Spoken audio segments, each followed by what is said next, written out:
नमस्कार, चंद्रकांत भाई भट्ट अमेरिका से। आजकल जहाँ भी देखता हूँ और फ़ोन भी करता हूँ और बात भी करता हूँ, तब लोगों की बातों में सच्चाई की बजाय सिर्फ अज्ञानता मुझे दिखाई देती है। माफ़ करना, मैं किसी को अज्ञानी कहना नहीं चाहता, लेकिन अगर जिसके पास ज्ञान, जिस विषय का ज्ञान नहीं, और अगर आपके पास भी ज्ञान नहीं और उसके साथ आप चर्चा करेंगे तो उसमें से क्या निकलेगा? जहर ही निकलेगा। क्योंकि वो जो सोचता है, उसके पास जो ज्ञान है, वो उसी की जो सोच है उसके मुताबिक ही वो बात करेगा। और ये बात अगर आप डाइजेस्ट नहीं कर सकते तो आपको क्रोध आएगा। और इसलिए मैं आज जो कहने वाला हूँ वो बहुत ही इम्पोर्टेंट है कि क्रोध को कभी दया नहीं दिखती है। क्रोध को कभी दया नहीं दिखती है। इसके लिए मैं हर बार आपको कहता हूँ कि क्रोध मत कीजिए। और क्रोध करते हो तब आपके सामने कौन है वो आपको कभी नहीं दिखाई देगा। विनाश करने वाले, जैसे आज रशिया और यूक्रेन में जो हो रहा है,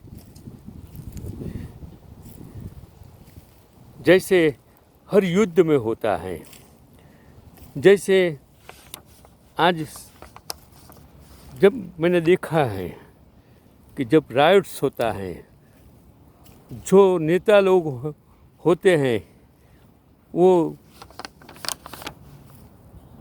लोगों के बीच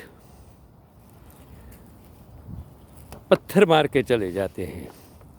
जैसे आज भारत के राजकारण में 80-20 चलता है, और उसी की वजह से ही जो आज रिजल्ट आ रहे हैं वो 80-20 करके रिजल्ट ला दिया। और 80% वो नहीं समझते हैं कि इनसे हमारा कुछ बेरोजगारी, भ्रष्टाचार, महंगाई वो मिटने वाली नहीं है। उसको वही दिखाया गया कि आप 80-20 अगर हम नहीं होंगे तो 20 वाले 80 वाले को मार देंगे। अरे आप इतने नपुंसक हो कि 20% वाले 80% को मार देगा, और आपको इतना नपुंसक बना दिया कि 80% को 20% का डर बता दिया, और डर से आप बटन को दबा दिया। यही तो हमारी मानसिकता है। इसके लिए जो वैर है उसको विनाश नहीं दिखाई देता है, वैर को विनाश नहीं दिखाई देता है, और ईर्ष्या को इंसाफ नहीं दिखाई देता है। आज जो ईर्ष्या, जो जहर भारत में फैल गया है, दुनिया में फैल गया है, और इसके लिए आज जवाहरलाल नेहरू, गांधी जी और सरदार को इतना घिरा दिया है, इतना घिरा दिया है। 70 साल के राजकारण को इतना निम्न कक्षा तक गिरा दिया है, और इसके लिए उसमें ईर्ष्या, और ईर्ष्या से जो इंसाफ चाहिए वो नहीं लोगों को नहीं दिखाई देता है। भाग्य और किस्मत को संजोग नहीं दिखाई देता है। इसके लिए कहते हैं कि कौवे का बैठना और डाल का गिनना वो एक संजोग है, लेकिन उसको हम भाग्य और किस्मत में, कभी कोई इंसान को कोई फ़ायदा हो जाता है तो किस संजोग से फ़ायदा होता है वो नहीं देखते हैं। हम यही सोचते हैं कि उसका किस्मत काम कर गया, उसका भाग्य काम कर गया। और इसी तरह इंसान की जो इच्छा होती है, इच्छा, उसको उसका अपमान हो रहा है वो नहीं दिखाई देता है। काम हो, कुछ पाना हो, धन प्राप्त करना हो, सत्ता प्राप्त करने की हो, वो जो इच्छा है, और तब आपका जो अपमान होता है, जैसे जैसे सत्ता प्राप्त करने की इच्छा राजकारणियों की होती है तो गरीबों के घर जाकर खाना खाते हैं, उसके पांव धोते हैं, गंगा में स्नान करते हैं। उसमें उसको कभी भी अपना अपमान कभी भी नहीं दिखाई देता है। और इसी तरह जो भीख मांगता हो और उसका जो तिरस्कार होता है, वो कभी भी भीख मांगने वाले को दिखाई नहीं देता है। जैसे वोट मांगने वाले, आज इतना तिरस्कार लोगों में था, फिर भी ये लोग जाते थे, वोट मांगे, और मूर्ख प्रजा ने इन लोगों को वोट दे दिया। वो तिरस्कार था, वो तिरस्कार कहाँ चला गया कुछ मालूम नहीं है। इसी तरह हर इंसान को जो आशा होती है, हर इंसान को जो आशा होती है, उसको कभी निराशा नहीं दिखाई देती है। वो भी हमारे जीवन का एक भाग है। और जो दुख है, हर इंसान को जब दुख आता है तब वो दुख में उसको कभी भी आनंद नहीं दिखाई देता है। अगर दुख में भी हर इंसान आनंद देखने जाएगा तो कभी भी कोई प्रॉब्लम उसको दुख नहीं देगा, लेकिन दुख में किसी को कभी भी आनंद नहीं दिखाई देता। और जब धन हो तो कभी मुश्किल नहीं दिखाई देती है, लेकिन याद रखो, धन भी कभी हमारी मुश्किलें दूर नहीं कर सकता है। जैसे कोई इंसान शारीरिक अक्षम्य हो जाता है, तब वो धन हमको हमारी मुश्किलें दूर नहीं कर सकता है। और झूठ बोलने वाले को कभी भी शर्म नहीं होती है। सिर्फ झूठ, एक बार, 10 बार, 50 बार झूठ बोलो, वो झूठ अपने आप सच हो जाएगा। और जब झूठ बार बार बोलेंगे, जैसे एक इंसान ने कहा था 15 लाख आ जाएगा, भ्रष्टाचार दूर हो जाएगा, गरीबाई दूर हो जाएगी, महंगाई कम हो जाएगी, डॉलर का 35 रुपया हो जाएगा भाव, पेट्रोल का 35 रुपया हो जाएगा। और सब लोगों ने मान लिया। और जो झूठ मानने वाले को आज भी शर्म नहीं है, वो घूमता है और लोग मानते हैं, उसको पूजा करते हैं। इसलिए झूठ को कभी शर्म नहीं होती है, और त्याग को कभी लालच नहीं होती है।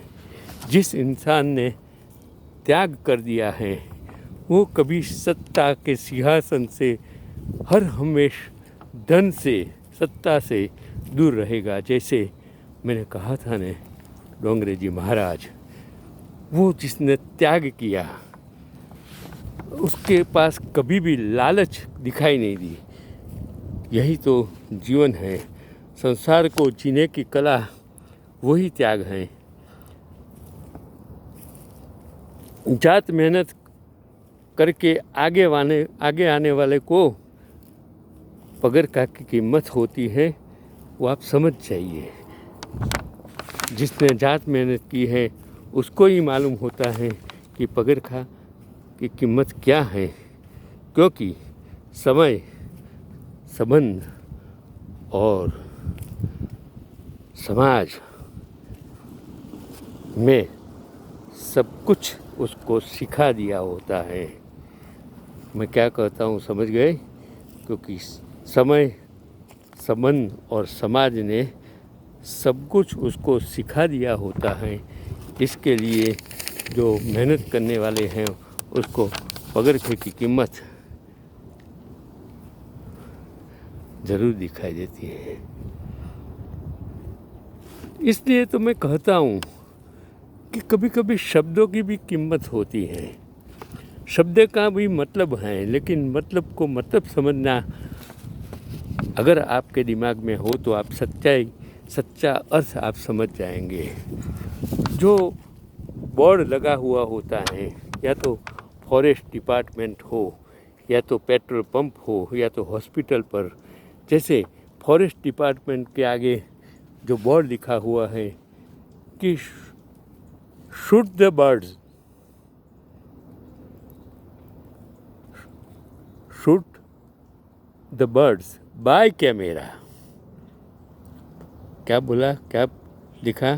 Shoot the birds by camera, not with gun. अगर आपको समझ में आए तो समझ जाइए। जो ट्रैफिक डिपार्टमेंट से वो क्या लिखता है कि donate blood, but not on roads, not on roads. मतलब आप समझ जाएंगे कि ये ट्रैफिक डिपार्टमेंट अगर ये बोर्ड लिखेगा तो उसका मतलब आप क्या समझेंगे वो आपको समझना है। और जो पेट्रोल पंप वाला है वो क्या लिखता है? No smoking, your life may be worthless, but our petrol is costly. No smoking, your life may be worthless, but our petrol is costly. और हॉस्पिटल वाले ने लिखा था कि if you will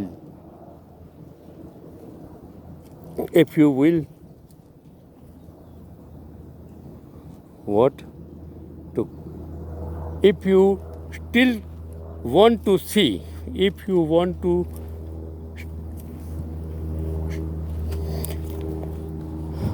continue, if you want to still continue looking at the rich girls even after your death, if you still want to continue looking at the red girls even after your death, donate your eyes. क्या लिखा है? Donate your eyes. आप समझ जाएंगे कि क्या लिखा है और उसका क्या मतलब होता है। मैं आप पर, आपकी सोच पर आज जो मैंने बोला है वो छोड़ देता हूँ। समझ जाइए, वक्त है, समझ जाइए, क्योंकि वक्त के साथ आपको भी बदलना पड़ेगा, और वक्त के साथ अगर आप नहीं बदलेंगे तो वक्त आपको ही बदलेगा। इसलिए समझिए कि वैर, ईर्ष्या, क्रोध, सत्ता, लालसा, इनसे पर होकर अगर आप सेवा का काम करेंगे तो आप जीवन में ज़रूर सफल होंगे। क्योंकि ज़िंदगी एक बार ही मिलती है, बार बार नहीं मिलती है।